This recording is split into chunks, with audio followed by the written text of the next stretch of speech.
Me pareció curioso que muchas personas que vieron el último video que subí de la entrevista de Núñez a Lawrence y MacArthur decían que tenía que fundamentar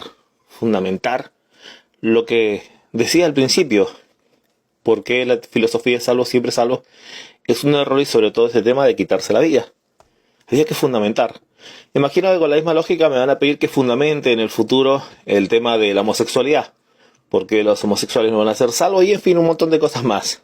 Pero bueno, acaba el video y los comentarios.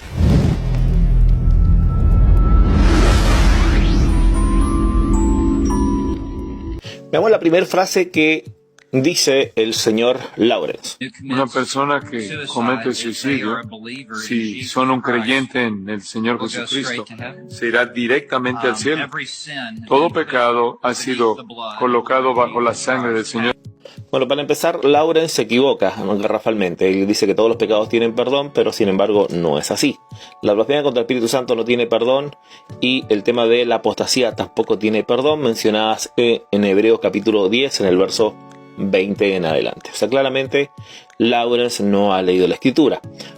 Es más, MacArthur y Núñez, Helen y otros sujetos más reinterpretan la blasfemia. Incluso para ellos la blasfemia puede tener perdón. Pero de eso ya hablaré en otro video, de cómo ellos tuercen las Escrituras contradiciendo lo que claramente dice el texto. Pecado tan aplastante. No obstante, Jesús dijo: no perderé ninguna de mis ovejas, es la vida eterna.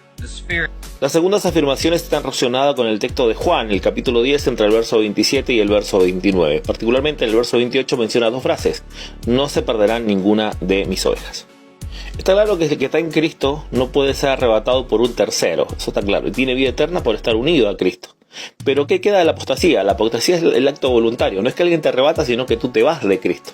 Eso está descrito por toda la Escritura, que tú te puedes ir. Por lo tanto, tomar este pasaje para tratar de polarizar toda la Escritura con lo que dice este pasaje es un error.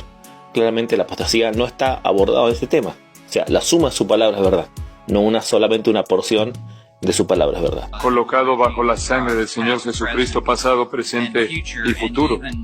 La segunda afirmación es que Cristo perdonó todos los pecados, pasados, presentes y futuros. Y acá se hace una mentira, se fabrica una mentira. Como he dicho, que tú todo lo que vas a hacer va a estar perdonado porque sí, sin la necesidad de que pidas perdón. Eso no se incorpora dentro de la doctrina calvinólatra. ¿Pero qué dice la Escritura cuando una persona peca? Bueno, vamos a primera de Juan, capítulo 1, verso 9. Si confesamos nuestros pecados, Él es fiel y justo para perdonarnos y limpiarnos de toda maldad. Primera pregunta: ¿y si no confesamos, qué pasa? ¿Nos limpia o no nos limpia si no confesamos nuestros pecados? Respondan. De hecho, los versículos continúan: hijito mío, le escribo para que no pequéis.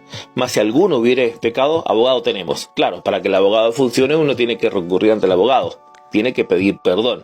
Porque si no hay confesión de pecado, está claro que la condicional, si confesamos nuestros pecados, Él es fiel y justo. Pero, ¿Él nos puede perdonar si no confesamos? Pregunta. Bueno, está claro que estas dos afirmaciones, Lawrence no ha leído Biblia para nada. Interesante, ¿no? Volviendo a los comentarios, algunas personas preguntaron que ¿dónde la Biblia dice que el suicidio no tiene perdón? Bueno, me parece que acá hay un grupo de personas que nunca ha leído Escritura. Vamos a la Biblia. El suicidio en primera instancia quebranta la relación que tiene el segundo mandato. Amarás a Dios el primero con toda tu mente, con toda tu corazón, con toda tu alma, con toda tu fuerza. El segundo mandato es semejante a este: amarás a tu prójimo como a ti mismo. ¿Qué clase de persona se quita la vida amándose a sí misma? Ninguna. Sin duda, la persona que no es capaz de amarse a sí misma, menos amar a su prójimo, y ni hablemos de amar a Dios.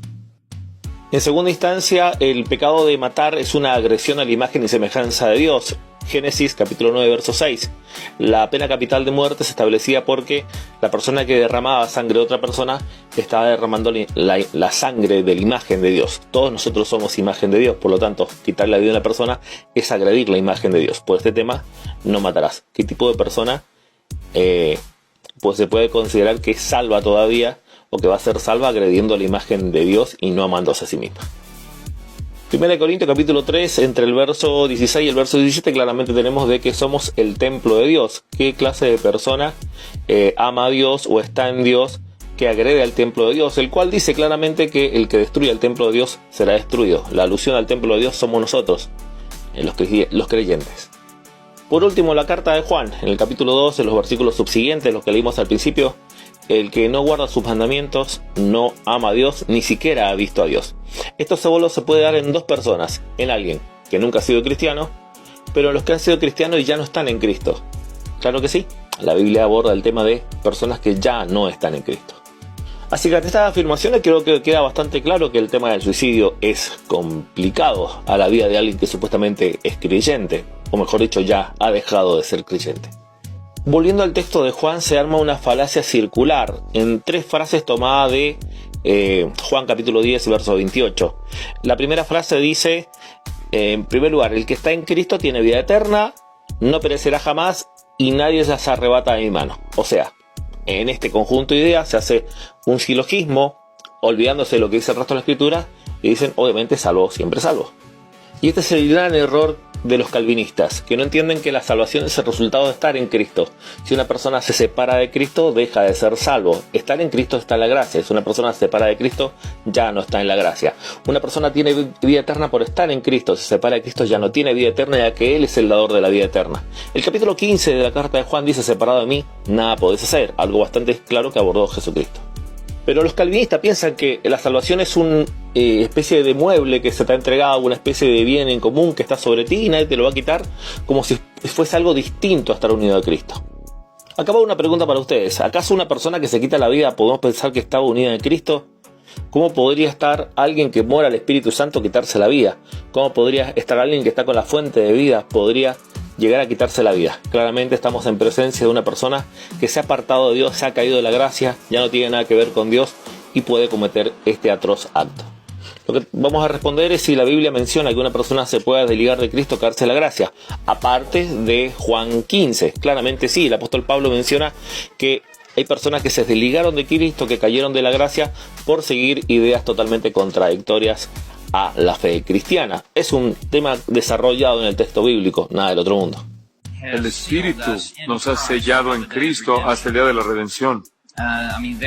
Es la seguridad eterna del creyente. Luego hay otra falacia armada de dos pasajes tomada de Efesios, donde Él nos ha sellado hasta el día de la redención. Veamos los pasajes para ver qué dicen ellos. Primero, Efesios 4:30, no contristéis al Espíritu Santo, con el cual fuiste sellados para el día de la redención. Pero se está hablando de no que se debe contristar. Pregunto, ¿hay una especie de contristamiento de una persona que se quiere quitar la vida? Obvio que el Espíritu Santo hace rato que no está ahí. Por otro lado, la frase fuiste sellado por el Espíritu Santo está relacionada a los primeros versículos de Efesios, donde dice que el día que creíste fuiste sellado por el Espíritu Santo. Claro, todo es el acto de una persona que ha estado en Cristo. Por estar en Cristo, estamos siendo sellados, estamos en Cristo, porque todo es una correlación con Cristo. Estar sin Cristo ya es perder, obviamente, el sello. Porque el sello está condicionado a Cristo, condicionado a la unión con Él. Ahora preguntamos, ¿podríamos pensar que una persona sigue teniendo el Espíritu Santo? Porque los primeros versículos, de hecho, los versículos anteriores, abordan el tema de no dar lugar al diablo. Preguntamos, ¿una persona que se está quitando la vida, ¿le ha dado lugar al diablo, sí o no? Bueno, respondan ustedes. La importancia del Espíritu Santo es para ser resucitado o ser arrebatado, que es las arras de nuestra herencia. Pero estas arras, claro que se pueden perder si pierdes tu comunión con Cristo, porque todo está condicionado a Él. Para muchas personas que pueden preguntar dónde dice la Biblia que se puede caer de la gracia o desligarse de Cristo, en los pasajes mencionados queda más que evidente. Sí. ¿Puede un cristiano estar tan desanimado que se deprime? Sí. ¿Puede un cristiano deprimirse tanto que pierde toda la esperanza? Por otro lado, el aporte de MacArthur solamente afirma todo lo que acaba de decir Lauren y finalmente dice, ¿puede un cristiano perder toda esperanza? Por supuesto que sí, pero sin embargo 1 Corintios 13:13 dice que permanecen en la esperanza, la fe y el amor, estos tres, pero mayor es el amor. Como una persona que mora al Espíritu Santo, que aún está con Dios, perdió toda esperanza. Incoherente. El problema de la calvinolatría es que toman estas frases de Juan, polarizan toda la Biblia con las frases de Juan, sin olvidar de que hay que tomar cada texto en su contexto, hacer un análisis de toda la escritura, porque toda su palabra es verdad, la suma de su palabra es verdad, y hay que contrastar estas verdades y tener una doctrina totalmente equilibrada en el texto bíblico, no equilibrada en las frases de Juan Calvino, que dicho de paso estamos en presencia de teologías total y completamente platónicas. Vean los otros videos y por favor, lean la escritura y usen el cerebro.